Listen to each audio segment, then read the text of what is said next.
Hi guys, let's have a look at the Edyn mandate. So this is one of the factions that got some special tokens here, the Edyn sigil tokens, and that is of course always exciting, but I will get back to these a little later, because first let's have a look at all the basics.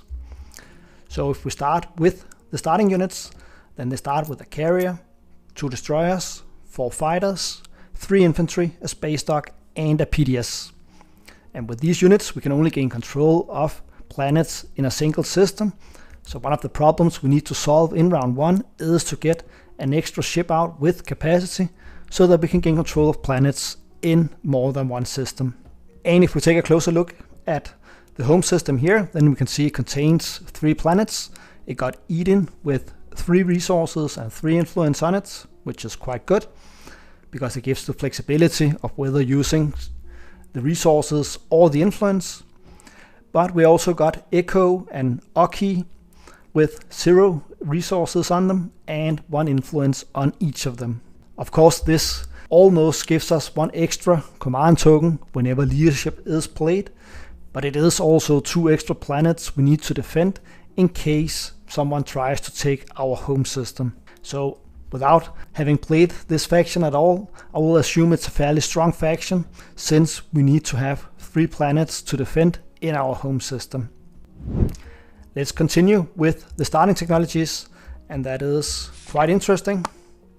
Let's take a look here in the down left corner. Starting technology. Choose any 3 technologies that have different colors and no prerequisites. So we not only start with 2 technologies, which is the normal, we get to choose 3, and we can select any 3 of these 8 here. So we have 2 red ones, 2 blue ones, 2 yellow ones, and 2 green ones. And without even going into the faction technologies, I would strongly consider getting a blue technology as one of the first ones, and I would go for either anti-mass deflectors or dark energy tap, depending on the slice we have. So in this example here, we have fairly easy access to 2 frontier tokens, but I would say that these 2 alone would be enough for me to grab dark energy tap. We also got some destroyers, we can fly out there and explore them almost immediately. And for the second starting technology, I would probably consider one of the green ones.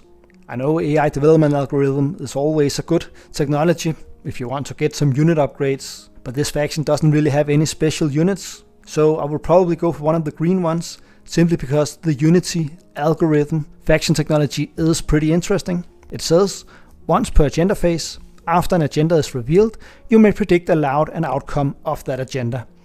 If your prediction is correct, you may score 1 public objective if you fulfill its requirements. Each other player who voted for that outcome draws 1 secret objective. And I really think this spices up the agenda phase quite a bit, because now all the other players are in a dilemma. Do they want you to score 1 additional public objective? Let's say you have already scored 1 in the status phase, and now you can potentially score 1 more. And of course the other players also get a secret objective that they may be able to score, but I think this really makes the agenda phase somewhat more interesting. And on the other hand, we have the other faction technology, the encrypted trade hub. You may exhaust this card to allow a player to exchange one of their relics or agendas as part of a transaction. So of course you can get a relic if you purge some relic fragments, and the agendas is, well, I guess it is if you are the elected player, then you can trade that agenda as part of a transaction. Then it says, you always vote last during the agenda phase. When an outcome you voted for or predicted is resolved, each player who voted for that outcome gains 1 commodity. I think this technology is very situational because, I mean, if you want to trade an agenda, then you need to be elected as one of the players, and you rarely want to exchange one of your relics. Then I think you are already in a really bad position if you need to exchange one of those. But researching yellow technologies to get this technology, I don't think it's really worth it. So I would probably not go for this faction technology at all. Now let's move on to the faction abilities. The first one is called Grace. It says, once per action phase, after you resolve the primary ability of a strategy card, you may resolve the secondary ability of one unexhausted strategy card with a lower printed initiative number than that strategy card. So let's say that you have the trade strategy card, then you are allowed to do the secondary of either construction, politics, diplomacy, or leadership. Just remember that you still need to pay a command token to do so. And that strategy card also needs to be unexhausted. The second faction ability is called Decree. You may prevent ships from moving through anomalies that contain your ground forces. And by itself it's not very interesting. Of course, if you had an anomaly adjacent to your home system, you could place a ship there with an infantry or a mech, and then the white player wouldn't be able to fly into your home system directly through the asteroid field if they had lightweight deflectors. But this is also a cue to the Edyn sigil tokens that I will come back to in a second. But first let's have a look at the Radiance faction ability. After an agenda is revealed, you may predict aloud the outcome of that agenda.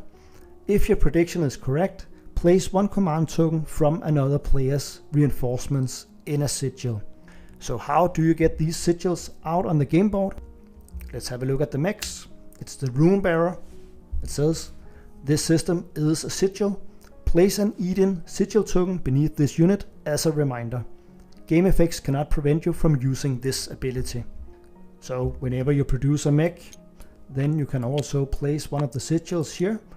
And now this system, let's give him some transportation here. So now this system is an anomaly, and all of a sudden the Decree faction ability becomes that more relevant, because now you're not dependent on the anomalies on the game board already. You can actually decide yourself where you want these to be. So with these sigil tokens you can create a shield around your home system. So it says that you cannot fly through the anomalies, but of course the other players can fly into and try to destroy the mech, and in this way make a hole in your shield and gain access to your home system. But there's even more. If we have a look at the hero here, to unlock him we need to have 3 scored objectives as usual. Then it says action. For each sigil on the game board, draw one agenda. Reveal and resolve each agenda in any order as if you had cast one vote for an outcome of your choice. Other players cannot resolve abilities during this action. Then purge this card. So of course you want 4 sigils out on the game board before you play the hero here, and then you are able to decide what the outcome should be on all of these 4 agendas. And already now I think the Edyn mandate is a pretty strong faction, but it gets even better, because if we have a look at their agent, after a player passes, you may exhaust this card to choose one player. That player may perform up to 1 action. Then look at the top card of the agenda deck. You may discard that agenda card. And I think this can be extremely powerful.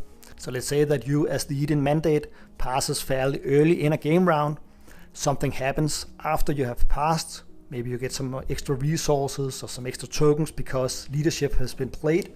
Then another player passes, and then you can exhaust this card, and then you may, for instance, be able to use one of the tokens you bought on leadership to activate your home system, produce some units, or maybe you forgot to do an action while you were one of the active players, and now you get a second chance to remember to do so.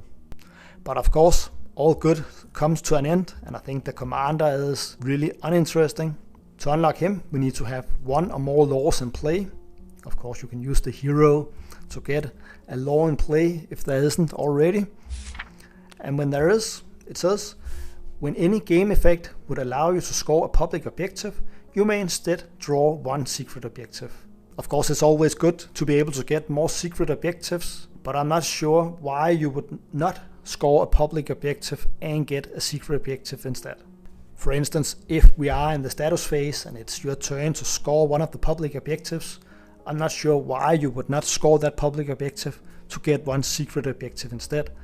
Or if you have the Imperial strategy card that also allows you to score a public objective, then you could say, no, I don't want to score that, and then you get to draw 2 secret objectives instead. So right now, I don't really see the purpose of the commander. Then we have the Caliber flagship here. apply +1 to the results of this unit's combat rolls for each law in play. So the ship becomes stronger the more laws that are in play, and I think it's fairly normal that there are 2 or 3 laws in play. So instead of rolling 2 dice and hit on a 7, then it could potentially be to hit on 5 or even 4. So basically, this ship becomes stronger over time. Lastly, we have the Edyn rider. It says, after an agenda is revealed, you cannot vote on this agenda. Predict aloud an outcome of this agenda. If your prediction is correct, place 1 command token from another player's reinforcements in a system that contains your units. So this is basically a diplomacy where the player that has this card can prevent a third player from activating one of his system in the next game round. So if I play the Edyn mandate, I will definitely have a look at the game state right before each agenda phase and try and sell this rider to one of the other players. So if I can identify a system, let's say one of the white player systems is vulnerable from an attack from one of the green players, then I will try to sell the rider to the white player here. And with that said, we have covered everything for the Edyn mandate. If you have any tips and tricks for this faction, especially if you have tried playing them, feel free to share them in the comments below. Please support the channel on Patreon or become a YouTube member. Thank you for watching, and I'll see you in the next one.